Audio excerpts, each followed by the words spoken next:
Hello mommies, क्या आप भी अपनी प्रेगनेंसी के 8वें महीने में हैं और क्या आप भी ये गलतियां कर रहे हैं। यूजुअली प्रेगनेंसी का 8वां महीना बहुत ही डेलिकेट माना जाता है एंड उसमें हमें बहुत ज़्यादा संभलने की ज़रूरत होती है, क्योंकि इस महीने में की गई कुछ छोटी छोटी सी गलतियां हमारे और हमारे बेबी के लिए बहुत ही प्रॉब्लमेटिक साबित हो सकती हैं।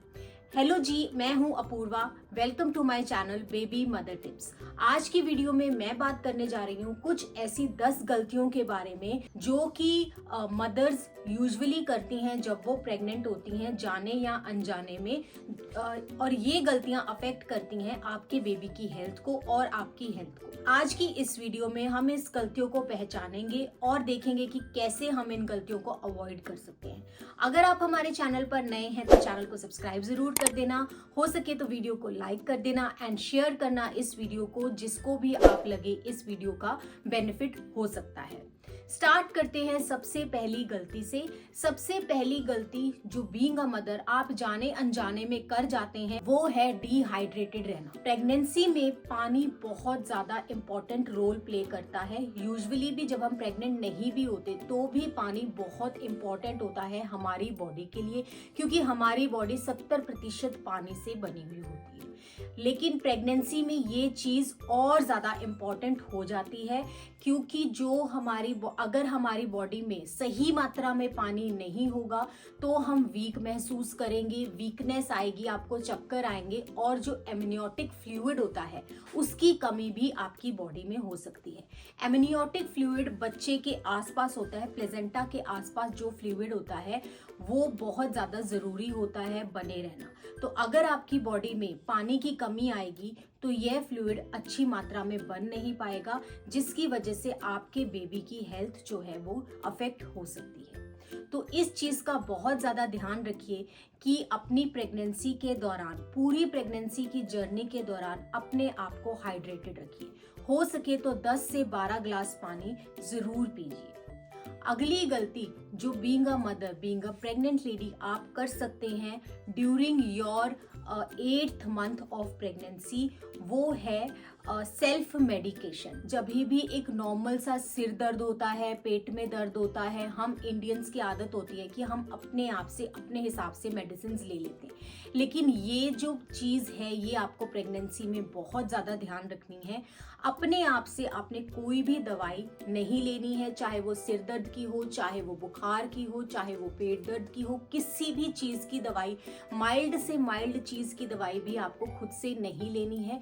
बिना डॉक्टर की जांच के, बिना डॉक्टर की सलाह के कोई भी दवाई मत लीजिए, क्योंकि जो ये दवाइयाँ होती हैं ये स्ट्रॉन्ग होती हैं एंड ये आपकी बॉडी में बन रहे बेबी को अफेक्ट कर सकती हैं, उसकी हेल्थ को अफेक्ट कर सकती हैं।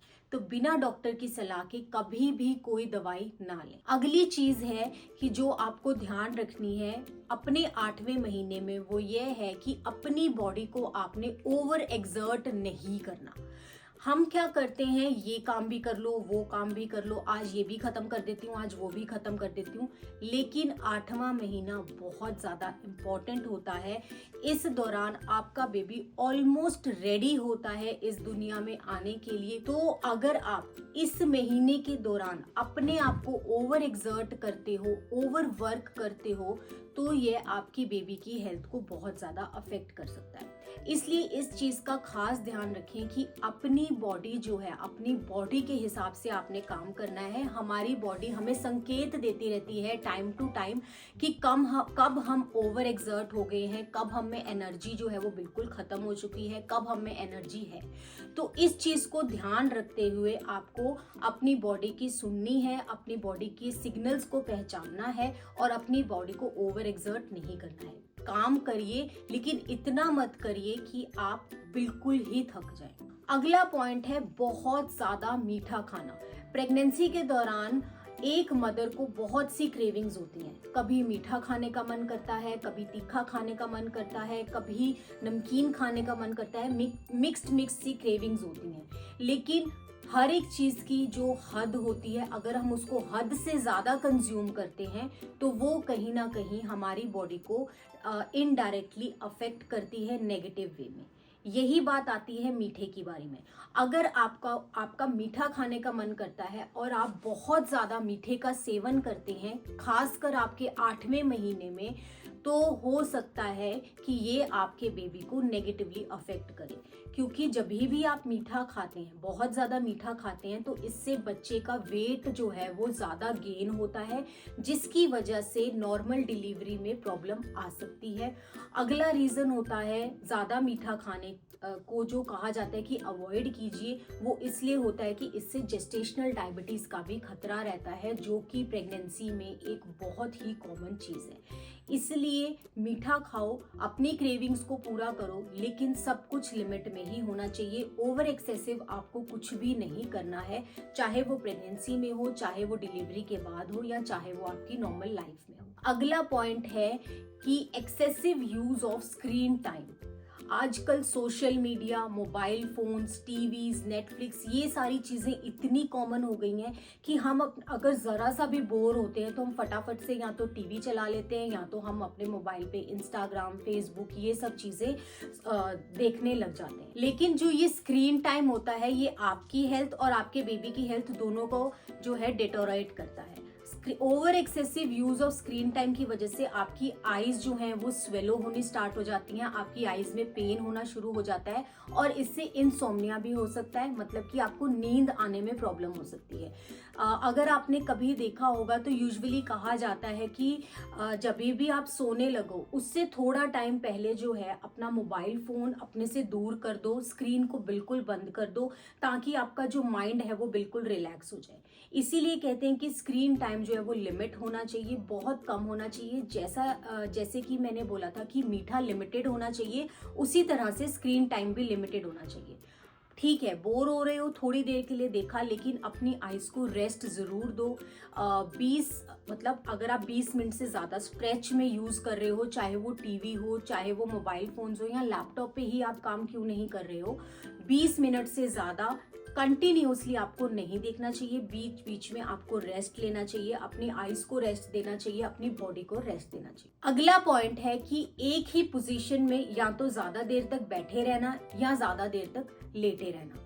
अगर आप एक ही पोजीशन में बहुत ज्यादा समय तक बैठे रहोगे या लेटे रहोगे, तो आपकी जो बॉडी है, आपकी जो लेग्स हैं वो स्वेलो होना स्टार्ट हो जाएंगी, सूजनी शुरू हो जाएंगी, जिसकी वजह से आपको प्रॉब्लम होगी। एंड जो ब्लड सर्कुलेशन है वो भी बच्चे तक अच्छी तरह से पहुंच नहीं पाएगा, ब्लड सर्कुलेशन में भी प्रॉब्लम आएगी। इसीलिए कहते हैं कि प्रेगनेंसी के दौरान बार बार अपनी बॉडी को इंटरवल्स में मूव करते रहिए, ताकि आपकी जो बॉडी में ब्लड सप्लाई है वो अच्छे से हो सके। अगर आप काफी देर तक किसी भी पोजीशन में बैठे हो या फिर खड़े हो, तो टाइम टू टाइम स्ट्रेचिंग करते रहिए, वॉक कीजिए, ताकि आपकी जो लेग्स हैं वो सूजे ना, और जो आपके बेबी तक ब्लड सप्लाई है वो अच्छे से पहुंच सके।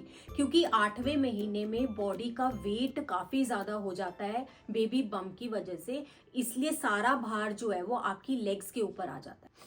लास्ट पॉइंट है डिलीवरी की तैयारी ना करना।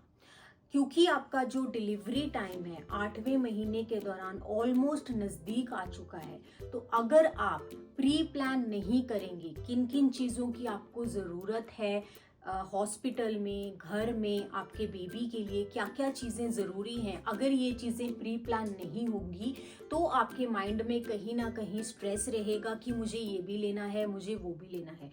तो अपनी डिलीवरी से 2 महीने पहले ही आपको एक लिस्ट तैयार कर लेनी चाहिए, जिसमें सारी ज़रूरी चीज़ों को आप मेंशन कर सकते हो कि ये आपके बेबी के लिए ज़रूरी है, ये आपको हॉस्पिटल में चाहिए होगा, ये चीज़ें आपको घर आके चाहिए होगी। तो इससे जो है आपको स्ट्रेस नहीं होगा, आप कूल माइंड से अपना जो है डिलीवरी को अच्छे से निकाल सकते हैं। एंड अगर स्ट्रेस नहीं होगा तो बेबी को भी स्ट्रेस नहीं होगा, एंड बेबी की ग्रोथ भी अच्छी रहेगी। तो आई होप ये चीज़ें आपको हेल्प करी होंगी। अगर ये चीज़ें आपको थोड़ा सा भी हेल्प करी हैं तो इस वीडियो को लाइक ज़रूर कीजिए, एंड कमेंट करके हमें ज़रूर बताइए कि अगर आप प्रेग्नेंट हैं तो आपका इस समय पे कौन सा मंथ चल रहा है, एंड आप इनमें से कौन कौन सी चीज़ों को फॉलो कर रहे हैं एंड कौन कौन सी चीज़ों को अब फॉलो करने वाले हैं। आई होप आपको वीडियो अच्छी लगी होगी। अच्छी लगे तो लाइक कीजिए, चैनल पर नए हो तो चैनल को सब्सक्राइब कीजिए। Thank you.